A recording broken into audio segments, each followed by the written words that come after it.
ছিল বিগত মাফিয়া সরকারের তাদের বক্তব্য অনুযায়ী এটা ছিল স্বামী স্ত্রীর সম্পর্ক। ভারত বাংলাদেশ সম্পর্কটা ছিল তাদের বক্তব্য অনুযায়ী স্বামী স্ত্রীর সম্পর্ক। 5ই আগস্টের পরে অনেকগুলো ট্রল দেখলাম আমরা।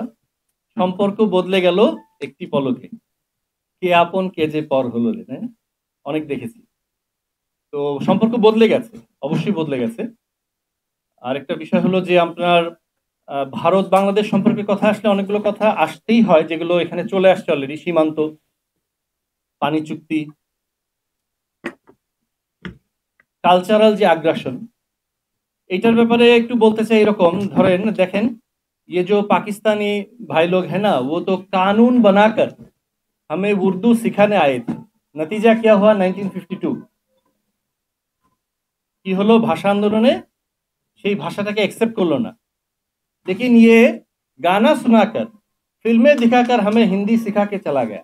এইটাকে বলে আসলে কালচারাল আগ্রাসন।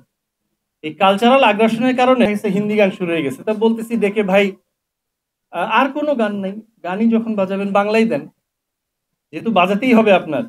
এই হিন্দি এখনো চলতেছে আপনার, তাও আবার ইন্ডিয়ান গান।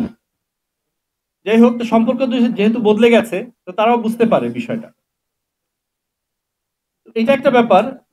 আরেকটা বিষয় হলো যে ভারত বাংলাদেশ সম্পর্কে কথা বললে বিডিআর এর কথাটা কিন্তু চলে আসে। এটা আপনি দেখবেন পৃথিবীর কোনো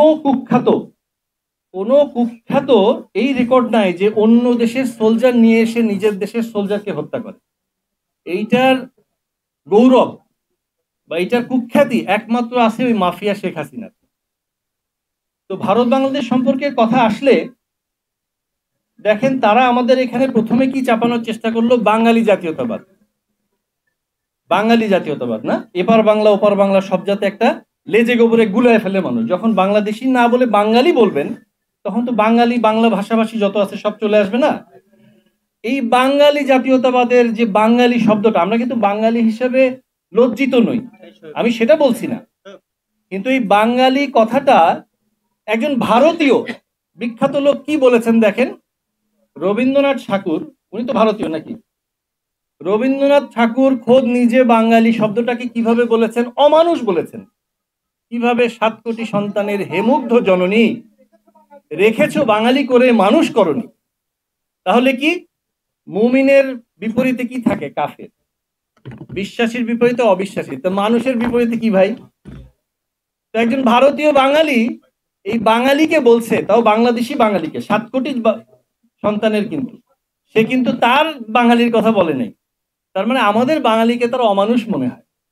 এই কারণে তারা বাঙালি জাতীয়তাবাদ চাপিয়ে দিতে চেয়েছিল। আলহামদুলিল্লাহ, শহীদ রাষ্ট্রপতি জিয়াউর রহমান বাংলাদেশি জাতীয়তাবাদ এবং বহুদলীয় গণতন্ত্র আমাদেরকে উপহার দিয়েছে, আমাদেরকে বুঝাতে শিখিয়েছে।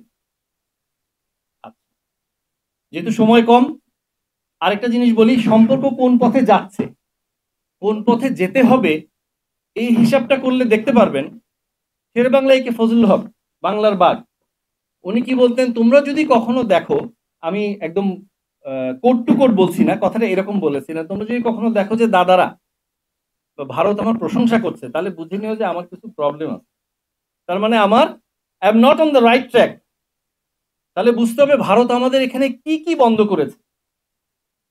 একটা জিনিস খেয়াল করবেন, যে কোনো একটা জাতি যখন নীতি নৈতিকতার নিচের দিকে যেতে থাকে, তখন তাকে মূল্যবোধ দেয়।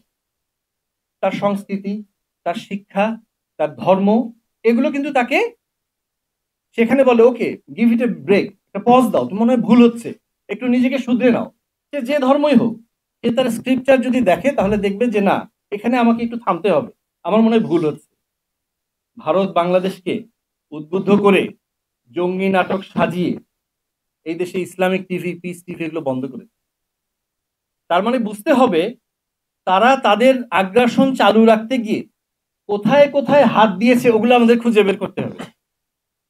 সূরা আহজাবের 33 নম্বর সূরা 60 নম্বর আয়াতে যদি যান, এরকম দুষ্ট প্রতিবেশী যারা থাকে, সংস্কৃতি নষ্ট করতে চায়, এই দুষ্ট প্রতিবেশী যেগুলো মুভেবল, এই যে দেখেন না দালালদার যারা আছে, এমনও কিছু দালাল আপনারা দেখতে পাবেন এই সংস্কৃতির ভিতরেই বসে আছে। আচ্ছা ভাই, একটা খেলা খেলা আমার যে দেশের খেলা পছন্দ হতেই পারে। তো পাকিস্তানের সাপোর্ট কেন একটা ইন্ডিয়া বাংলাদেশ পাকিস্তান খেলার মধ্যে সাপোর্ট করলো? সেই জন্য একজন সংস্কৃতি ধ্বজাধারী বলেছিল যে এরা নাকি স্বাধীনতার বিরোধী, পাকিস্তান সাপোর্ট করার কারণে খেলা পছন্দ করেছে। আসলে তারা ভারতের পক্ষে। এই গত 5ই আগস্ট আসলে মাফিয়ার পরাজয় হয়নি, প্রকারান্তরে পরাজয় হয়েছে ভারতের। এগুলো তারা হিসাব করছে, তাই না? এখন বিষয় হলো প্রতিবেশী যেগুলো মুভেবল, সেটা তো এক জিনিস, আমরা তাদেরকে হয়তো খুঁজে খুঁজে তাদের যারা এসব দোষ তাদেরকে সরাতে পারবো, আজ হোক কাল হোক ইনশাল্লাহ। যেটা ইমুভেবল, ওইটা কিন্তু বাস্তবতা।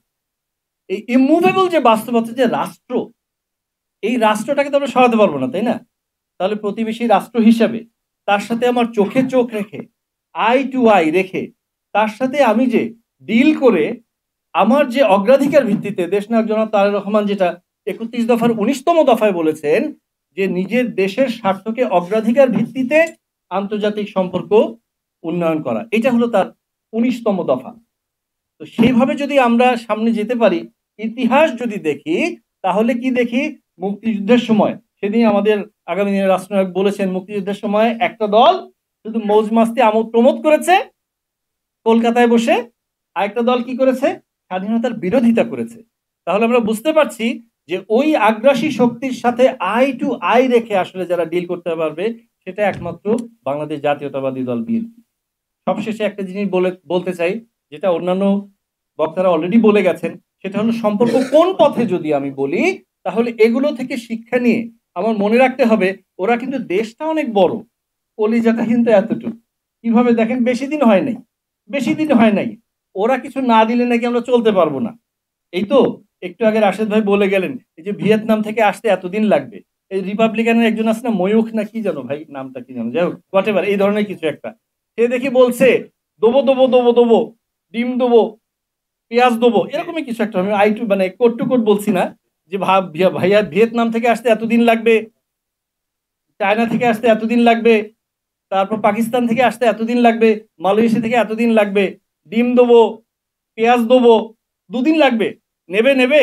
আমার মনে পড়ে গেছে কি, আমার বাড়ি কিন্তু গাইবান্ধা ভাই। আগে যখন যেতাম, ট্রেনে যেতাম শীতকালে বেড়াতে, দাদা বাড়ি নানা বাড়ি, জামালপুর বাহাদুরাবাদ ঘাট পর্যন্ত ট্রেনটা যেত, তিস্তায় যেত। তিস্তার পানি, তিস্তা বললে আবার তিস্তার পানি মনে চলে, যাই হোক। তো ওখানে গিয়ে হেঁটে বাহাদুরাবাদ ঘাটে গিয়ে স্টিমারে উঠতাম। তো ওখানে দেখতাম ডিম বিক্রি করতো, ডিমো ডিমো ডিম, মনে আছে বোধহয় আপনাদের ফেরি আর ইয়েতে। তো কদিন পরে ময়ূখ রঞ্জন ডিমো ডিমো ডিম শুরু করবে, মনে হয়। ভারতের অবস্থাটা কিন্তু এই জন্য আমাদের করণীয় হলো, এই সম্পর্ক যেহেতু বদলে গেছে একটি পলকে, আমাদের বুঝতে হবে যে তাদের সাথে আই টু আই রাখতে গেলে তারা কিন্তু আমরা কিন্তু অনেক বড় একটা মার্কেট ওদের জন্য। আমাদের প্রত্যেক পদে পদে তাদের একটা দোকানে যাবো, ভাই এটা কি, এটা মেড ইন ইন্ডিয়া, ঠিক আছে ভাই, অল্টারনেটিভ দেন।